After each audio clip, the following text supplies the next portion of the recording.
and welcome to CSL Leesburg, and a happy Mother's Day to all of you who are celebrating either your mother being a mother or that mother figure in your life. So our theme for 2026 is open at the top. And for the month of May, we are exploring the topic of divine doubt. The title of our talk today is Debuting the Doubting Self, and it will be given by our wonderful Reverend Charlene. We are so glad that you took some time to join us today. If you have any prayer concerns or celebrations that you would like us to include later, please let us know in the chat. And when Reverend Charlene gets to our prayer portion of our service, which we call spiritual mind treatment, also known as affirmative prayer, she will be sure to include your celebrations and concerns when we go into prayer following our message. All right, that's all I have to say to kick things off. Sit back, relax, and enjoy our welcoming video.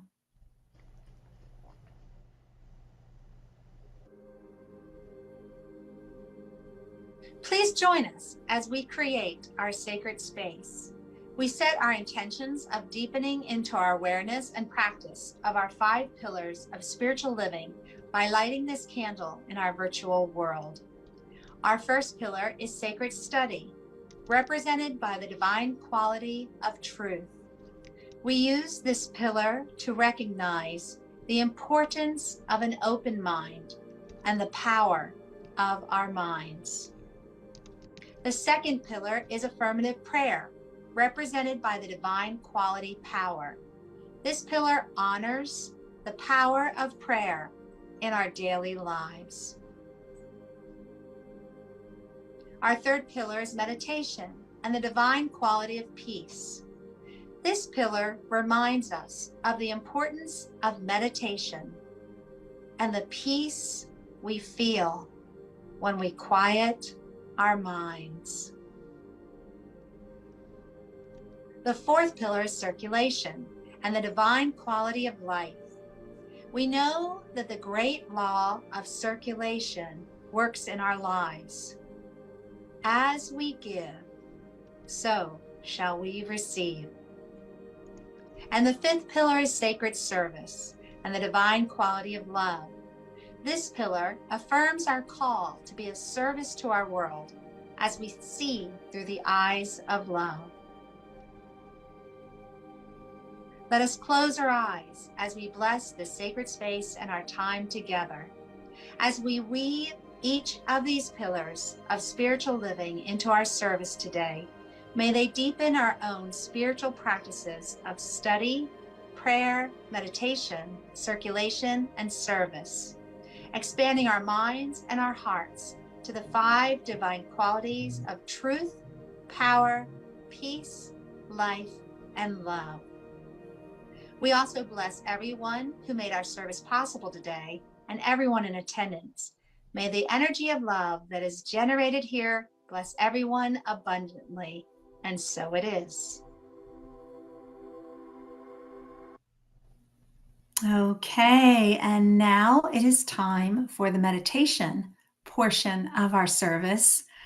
So, thinking about our theme for the day, I always like to tie in the meditation with the theme, and I had a lot of choices, but I think I want to do the loving kindness meditation. If you're a regular at CSL Leesburg, you know that this is part of my regular practice when I meditate. Plus, I like to do this once a month.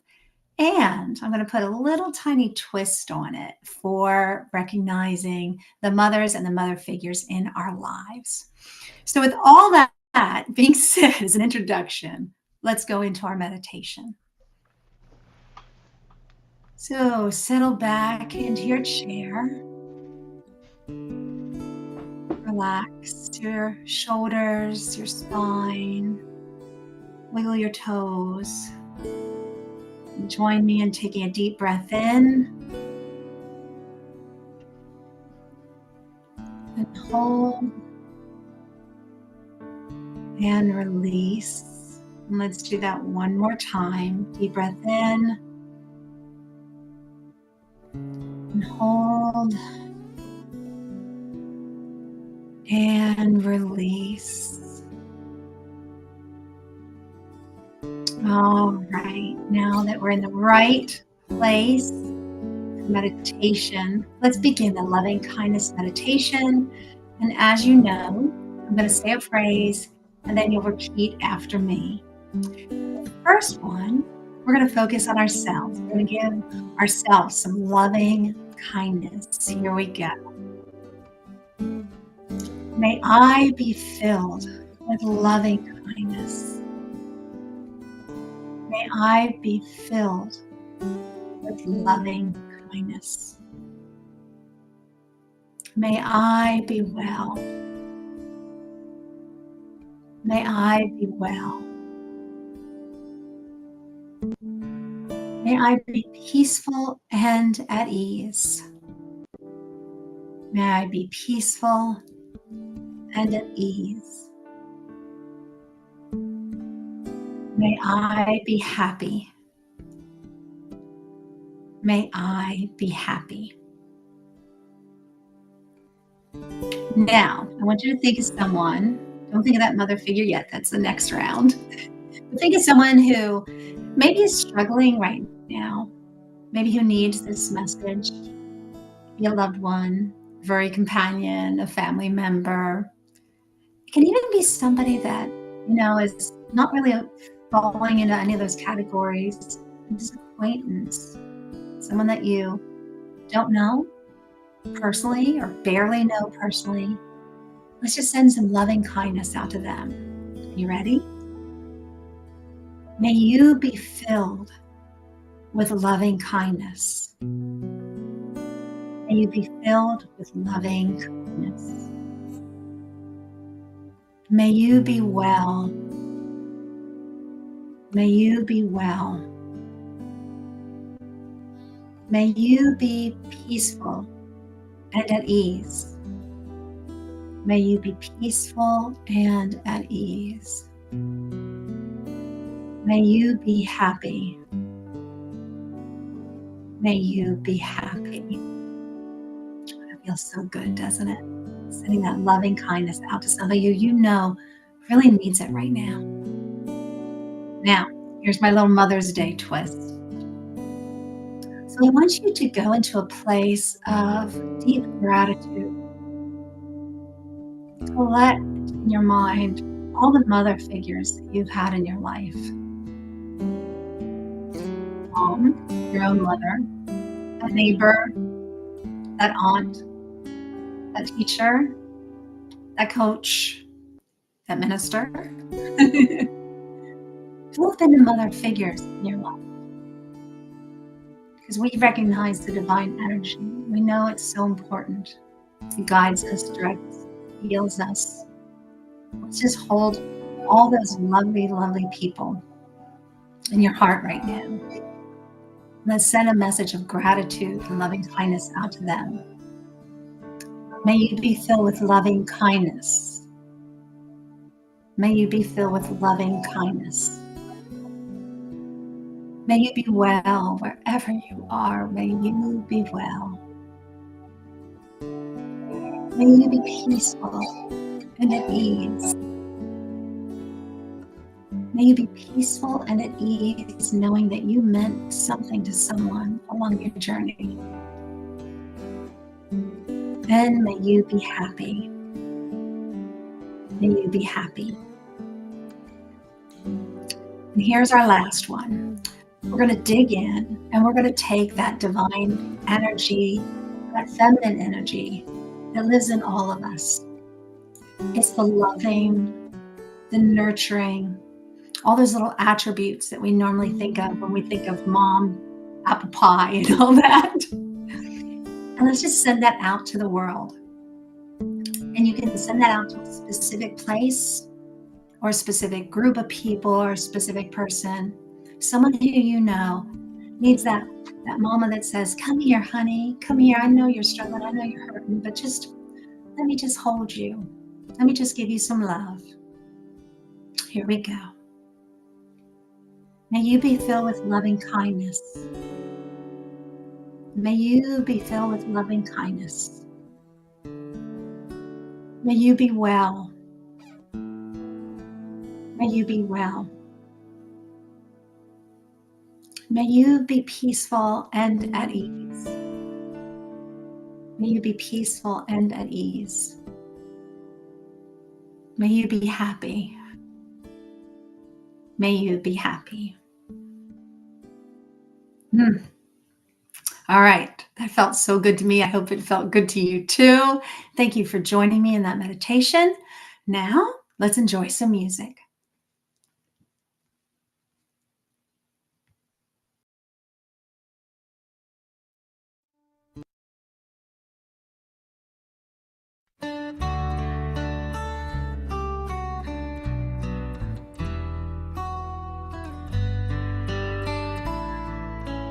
Some days I rise and shine. Some days the world is mine. Some days I feel sublime. Some days I'm walking under shadows. Sometimes I float on air. Yeah, sometimes life is fair, and I laugh without a care. But some days I'm sinking in my sorrow. Let me go, let me go.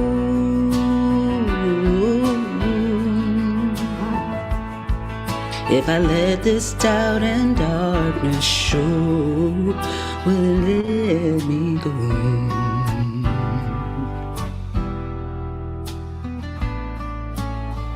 Some days I know the score. I ask and life gives more. But some days I'm on the floor. Sometimes I'm down below the shallows.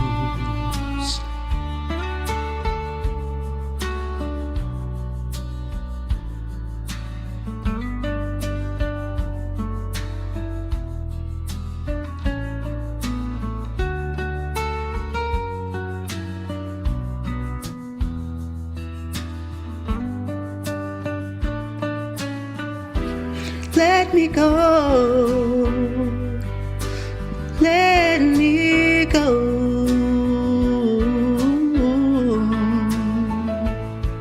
If I let this doubt and darkness show, will it let me go?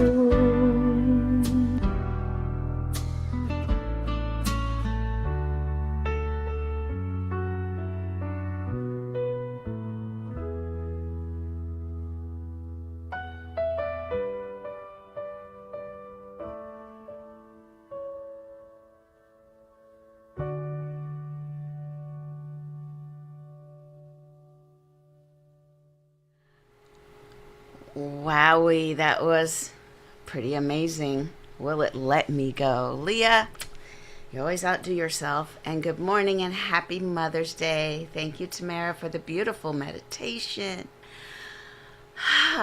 Mother's Day. Well, let's talk about the emotions of the mother. Let's talk about it, because I noticed how when Tamara took us through the loving kindness meditation, how we got to that place where she had us think about all of those in our lives that have been in the energy of the mother.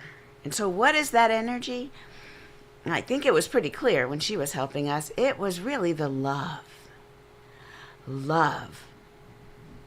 So, Mother's Day, now this can be a pretty tender, joyful thing, but it is not simple to be a mother. It's not easy for everybody all the time. And we're going to get to this doubting self. But first, let me just give the initial stage to the mother, which is an energy and could be given through male, through the father. Listen, don't get me started on how we all have a little bit of both in us, and we can be what embodies that mother energy. So, Mother's Day, tender, joyful, complicated, painful, super messy, and all of the above, plus things I haven't even added to that list. So, for all the people that mother others, this is the shout out to us, because this could be a caregiver, a mentor. Remember, Tamara said, is it a coach? And I thought, oh my gosh, teachers, ministers, who has given that nurturing, here it is, loving energy that sees beyond your idea of yourself? Who sees you beyond your own limited, embodied, fearful self in the moment? Who sees the real you, that seed that has yet to fully sprout, that nurtures that higher vision of you when you can't see it for yourself? That's the mother. Now, we are here to honor the real love about life, the real love that has been entered or given to us through the mother energy, and it also includes the doubting self. And yes, the doubting self needs to come out from behind the stage into its debut. Just like that debutante ball where it's time to come out. I'm old enough to come out and be seen by society. Same is true for our doubting self. Let's give her some stage presence. Because real love, it does not require perfection. No. All it needs is presence. So we get this presence. We get this doubting self out in front. And let's talk about it. So the title, Debuting the Doubting Self. Well, I know that you have probably heard the word faith a lot. Faith. And for all of my colleagues, friends, community members who might have been raised in a very traditional spirituality where there was a lot of dogma plus some self-improvement, some sort of mostly dogma, but a little bit of how to live your life in a better way that serves others. Mostly dogma. Like the word faith could give you the prickles on your neck. So that's a problem sometimes, being a New Thought minister, trying to talk to people about faith, because they just get these images that come up. But, and let's not even say that 3-letter word, God, how sometimes people have, then they're like, oh, you had me until you said God, because some of us have been sort of, beat over the head with this dogma. So I get it. When I say faith, though, I'm really talking about something else, something that's not, well, let's just call it what it is. It's not certainty. You see, faith and certainty are on the opposite ends of the spectrum. Some people think that faith and doubt are on the opposite ends of the spectrum. Like I don't know about you, but depending on how you were raised, and I went to a bunch of different type of churches, so I don't even know. Well, I went to Catholic school. I can't tell you where this came from. But when I tell you that if you raised your hand and asked Sister Mary Catherine a question, had you doubting the whole situation that they were trying to explain, you were not supposed to raise your hand and doubt anything. You were supposed to nod and agree, because this is certain. Now that, to me, it was looking like faith was the opposite of doubt. That's what it was presented to me when I was in 3rd, 4th grade at Catholic school. But what I'm knowing now as a minister in New Thought is that doubt actually is expected on your journey. What's the problem is certainty. Certainty is the problem. So when I was playing with the words, as I tend to do when I'm thinking about what to say to you guys, I knew this in my soul, that when Ernest Holmes talks about learning and practicing and becoming, what he's saying is that definitely have faith, but he also says something about practicing the principles in order to prove it to ourselves. So now we're looking at faith. Is it the same thing as knowing? Is it the same thing as believing? What's the difference? Faith and certainty, opposites. What about knowing and believing? Are those opposites too? And I think it's true. Okay, so walk with me down this path here.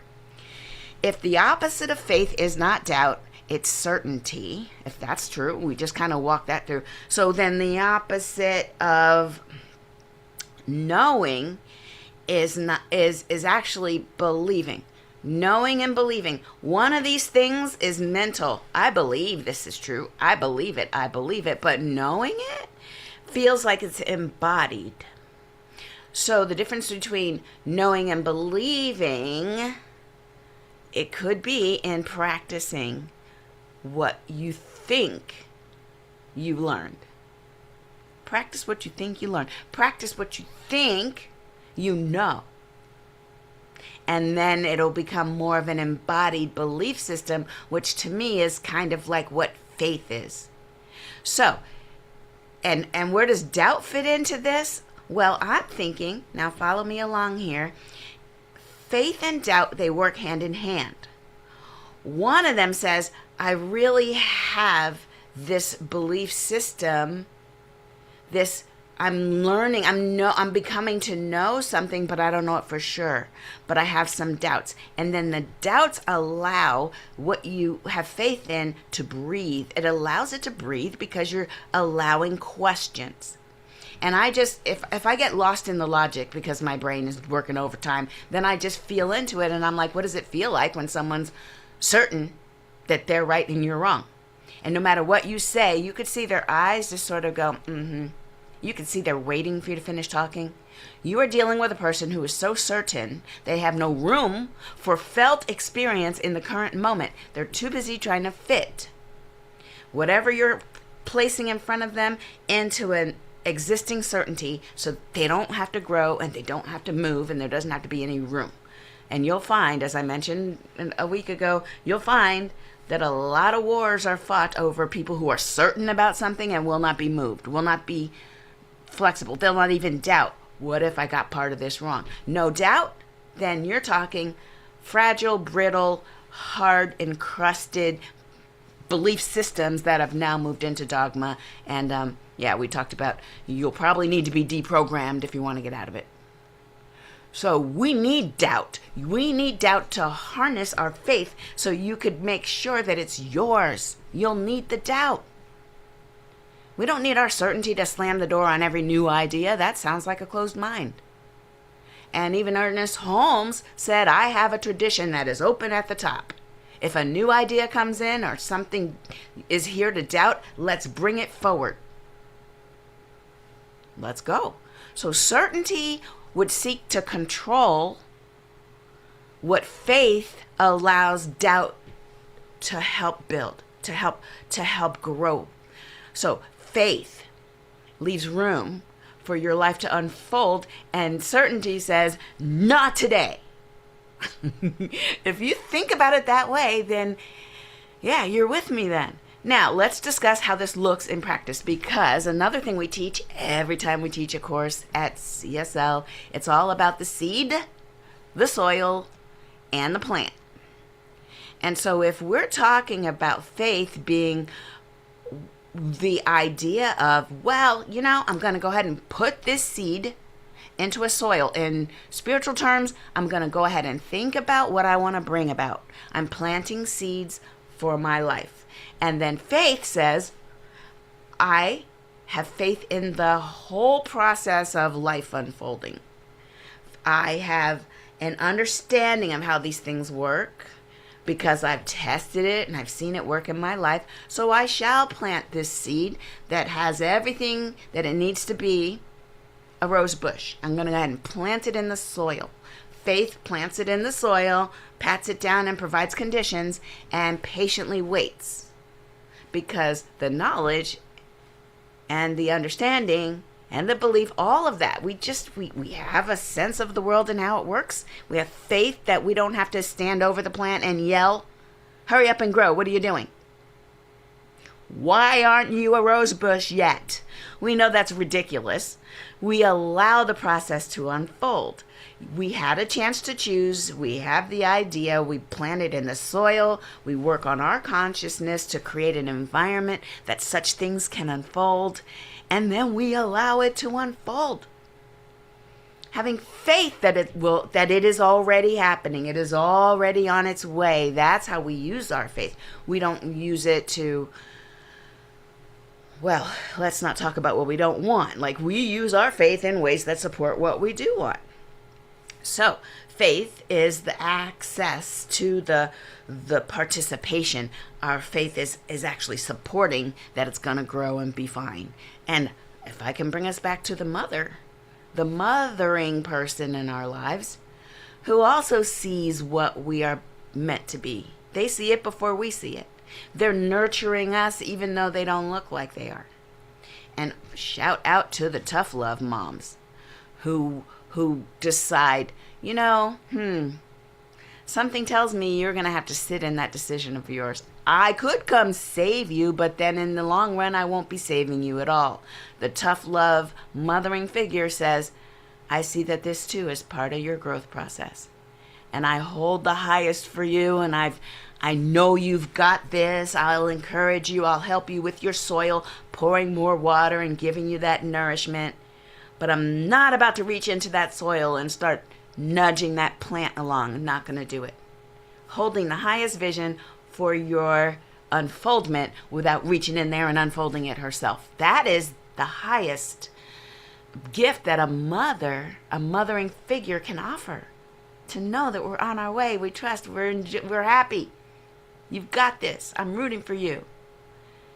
Without micromanaging. Now, this is a complex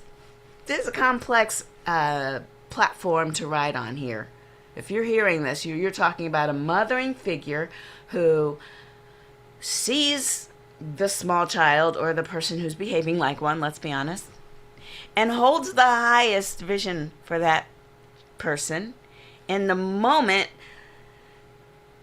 Do they doubt? Of course mothers doubt every single moment. They're like, oh no, what if I'm not doing this right? And let's add social media to the mix. We've had some social media around for a good 2 decades, if we're really being honest.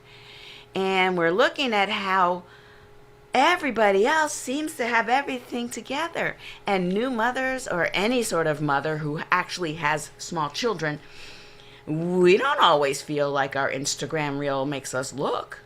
We're all sitting over here like, oh no, I'm exhausted today. Today I yelled at the kid. I will never forget that time. I'm in my car driving my son to the Ark Academy, where they were memorizing the Psalms. Yea, though I walk through the valley of the shadow of death, I shall fear no evil. That was their role, to memorize this. And I think he was in maybe first grade. And so I'm in the car practicing with him, and I'm trying to help him remember. We had done it a couple days. He's kind of, I don't want to remember it. So there I am yelling at the kid because he doesn't want to recite the Bible passage, and I got that irony in the moment. I was like, oh yeah, so here I am telling my kid he's going to be nothing if he cannot remember a simple, and I'm like, oh yeah, I think this is the valley of the shadow of death, if we're being honest. So this is all of us. Every mother has what you thought you were going to do, and then what you find yourself doing, and then you're like, oh my God, I hope there's no cameras around because this is not right. And we don't share that, because if you do share it, they might send the authorities. Was that just me? So I didn't get on social media. You can't find those moments in my social media from when my son was 3, 4, 5, 6 years old. No! Because I didn't want there to be a paper trail of how terrible I am as a parent. And I figured everybody else was doing so great, and I'm doing terrible. But it turns out there's a whole lot of people who are also silently suffering in private, afraid to just tell the truth. So one of the people, I think you might all know her, Glennon Doyle, an author. She went viral after she shared, and I'm going to read a little bit, a raw, unfiltered truth about motherhood and her struggle on her blog, Mamastery. It's cute. Which she started in 2009 when she was a stay-at-home mom. While other moms were posting polished, perfect versions of their lives on social media, Glennon's vulnerability and honesty about her addiction, her eating disorders, messy realities of parenting, that resonated so deeply with every mother that she went viral. She has a massive online community. She wrote some books since then. And of course, her most well-known memoir is titled Love Warrior, back in 2016. And it talks about her journey of self-discovery. Turns out vulnerable is what we all feel. And when social media is showing only the polished side, there's a part that disconnects us from each other. And we think, well, that's what we're supposed to do. We're only supposed to show the good parts in polite company. You're not supposed to air your dirty laundry. Dirty laundry is exactly what resonates with everybody. We all have it. And when we all act like we don't have it, all we're doing is creating little pockets of anxiety and what's that? Thinking of a word. Anyway, it's bad. So she did that. And she founded a whole group called Together Rising. It's a nonprofit, and it raised over $4 million for women and children in crisis. So she took her willingness to be raw, honest, and sharing her difficult truths. She took it out of the SUV when she's just yelling at her kid. And unlike me, who stayed in the SUV, I didn't put that out there. She put it out there, and it saved lives. It continues to save lives. So each of us that have a self that doubts if we're doing things right, if we're even on the right path at all, or if we're the only one, if everyone else is doing it right and we're the only one, turns out there's probably hundreds or thousands of other people right around you that are so happy that you said something or that you raised your hand and pointed something out. Most people are just waiting for someone else to take that courageous lead, and then you'll find out how many people are actually resonating with you when a minute ago you felt all alone. So that's just a tiny example of how vulnerability in general is what connects us to each other. It's counterintuitive. But you'll end up with people. And I'm not saying everybody right now get on social media and expose your deepest vulnerability. I mean, baby steps. But if you think about sharing one thing, one question, even in our spiritual circles, if we have a class and someone says, I don't know if I believe that. I don't know if I believe that the divine, the creator of all things, is present everywhere. Why do bad things happen to good people? How come God would allow these things to happen? And it's expected. It's a thing that we work through. And we don't expect everyone to have a certain answer and close the door on the exploration. That would be counterintuitive to the growth that Ernest Holmes said. You should read these things, read the principles, and then practice the principles in your life. Prove it to yourself. It's not enough to just believe there's one divine presence in and through and as all of us. We all can have access to abundance, wealth, and wholeness and health. If we don't act and practice on that belief, then it's just words. It needs to be lived, embodied, and then shared, but not shared through our proselytizing, not shared through evangelizing. There's nothing worse than someone knocking on your door. Let me tell you about the good news. And meanwhile, I'm a terrible person. How about you tell yourself about the good news? And then I'll follow your example if I'm attracted to it. How about that? This is why you don't see a bunch of science and mind people running around knocking on doors. If we do this right, if we believe that thing we talk about, then we're going to be acting differently. We're going to show up in a certain way that has people say, hey, what is it about you? They're going to ask us. We don't need to go and recruit. They're going to ask us, so what are you doing? And then when we're honest, they'll say, wait, so what? And then they'll take it at their pace, and then they'll learn it in their way, and they'll say it in their own words, and then it spreads. That is what we're talking about. It is not a belief. It's not a certainty. It's not the quote Although, shout out to that 23rd Psalm. Yea, though I walk through the valley of the shadow of death. That is an awesome psalm. And there is no memorized phrase that you can say that will magically remove anything. That's not how any of this works. So when we debut this doubting self, we give breath to the nuances of truth. We keep some of these nuances backstage because we're not ready to come out as a doubtful person, a person who's not absolutely certain how it's going to turn out. No, we don't have to hide. We can also just say, well, I know the principles that I can plant a seed of what it is I do want, and I might have a little doubt that any of this works. Sure. But I also know that as things unfold in my life, I get to keep choosing what things to give my attention to. It's not a thing where I decide up front and then I hope for the best for the rest of my life. No, every moment of my life, I'm choosing again and again and again which seeds I will nurture. In each moment, I'm choosing what it is I'm thinking about. I'm allowing my ideas about my highest good to come through in everything I do. That is where even the doubt can come through and keeps me aligned. So we know that doubt is here to help us move past anywhere that we're being stuck, and we're meant to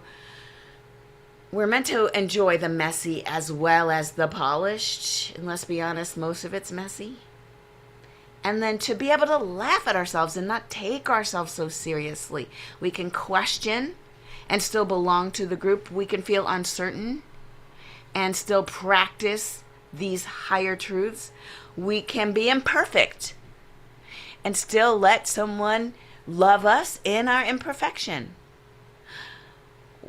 Just as long as when we doubt, we don't get stuck in the doubt. We don't think that that's the only thing that there is. We just allow room for the doubt and just keep going anyway. So on Mother's Day, here's what I want you to remember. Let's really honor the labor of love that is in front of us. That labor, it doesn't feel like labor, but sometimes it does. I mean, it's right there in the word. Giving birth, it's called labor. So yeah, sometimes it's a little tricky. It's a little tough. But it's also that presence, that waiting, that knowing, that pregnant pause, that anticipating of what is to come. There's that. That is the mothering. Holding space and having love there in all of it, with the highest look towards what's best for everyone, with the highest intuition of what's needed from me right now, right in this moment.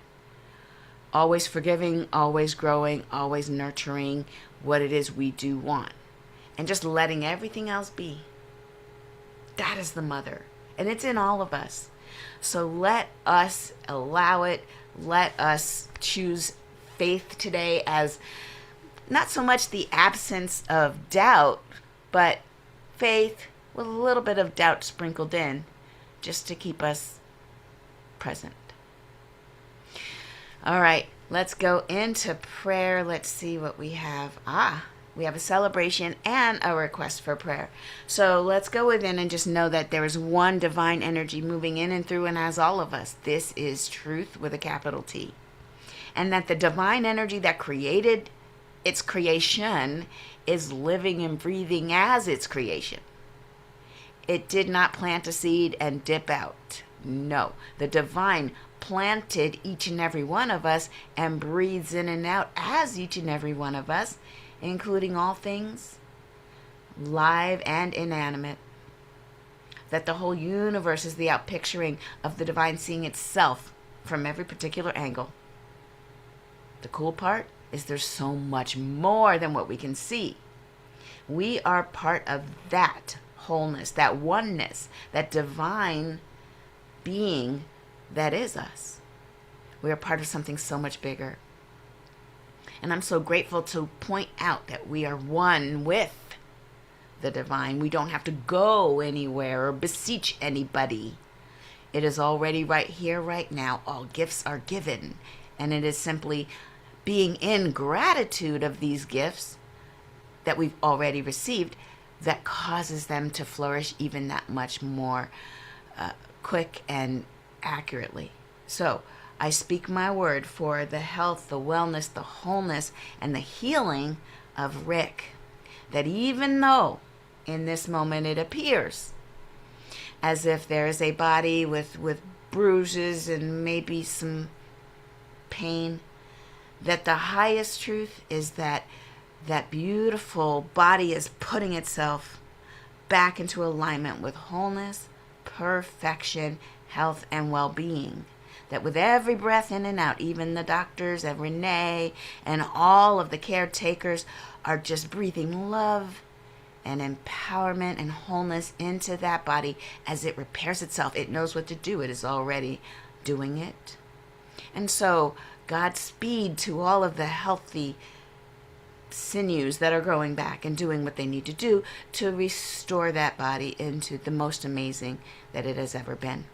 I know that that is already done. And here, speaking of celebration for Tamara, who knows that her angels were there holding space for her as she navigated what could have been a terrible automobile accident, knowing that in that moment, Tamara felt the gratitude, and she feels it even now. I feel it with her, the gratitude for staying out of harm's way. And yes, both of these are God in action. Both of these are life, making life happen. That when one is in an accident, it calls forth all hands on deck, the love, the outpouring, all of the things needed to heal. And also there's that love that ensures, or the support that ensures that these things don't happen. All of it is all happening all at once. It is all God. It is all love. It is all peace. And whatever we are called to do in this moment, we do it with a smiley face because we know that we are here to love each other, to raise each other up. I'm so excited that we all get to partake in this embodied oneness in whatever way looks good to us. This is where the creativity is. So I love to speak my word into the law. I can't wait to see it as it unfolds rapidly, and I just know that it is already done. I let it be right where it is. And so it is. Amen. Ashe. Now, Leah, take us home.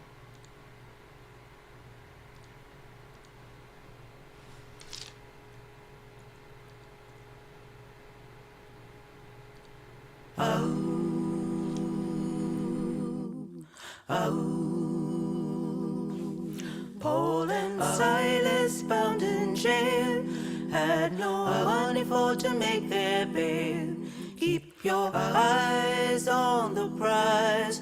Hold on. Hold on. Hold on. Hold on. Hold on. Keep your eyes on the prize. Hold on. Oh. Oh. Only thing that we did wrong was staying in the wilderness too long. Keep your eyes on the prize. Hold on. Hold on. Hold on. Hold on. Hold on. Keep your eyes on the prize. Hold on. Oh. Oh. Oh. Oh.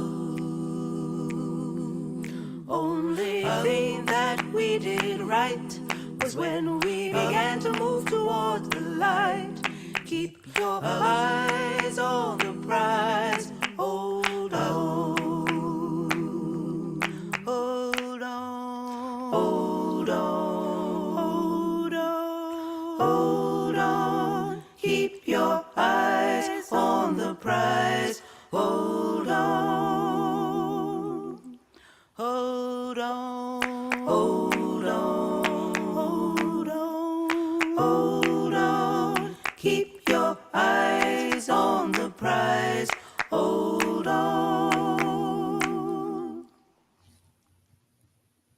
Wow. Are you with me? Did that have like a barbershop quartet quality to that?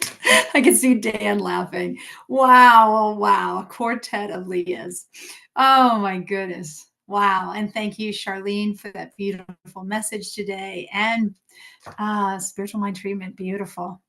All right, folks, now is the time in our service that we acknowledge and we express our gratitude for the donations that you send into CSL Leesburg. You've heard me say it before. I'll say it again because it's so true. We are able to do what we do because of you.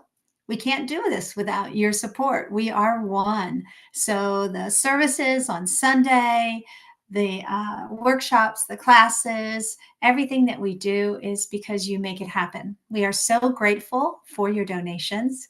And remember, we also practice the law of circulation. What we give, so shall we receive, and we tithe to organizations that also share our vision of helping to create a world that works for everyone. And there are ways that you can give, and odds are if you're a regular, you've found a way. If not, take a look at our screen or go to our website and look for that little donate button. All right, folks, please join me in the blessing of our gifts. The presence of spirit within me blesses everyone I meet, tends to heal everything I touch, brings gladness into the life of everyone I contact. Therefore, I am a blessing to myself, to humankind, and to the day in which I live. And so it is.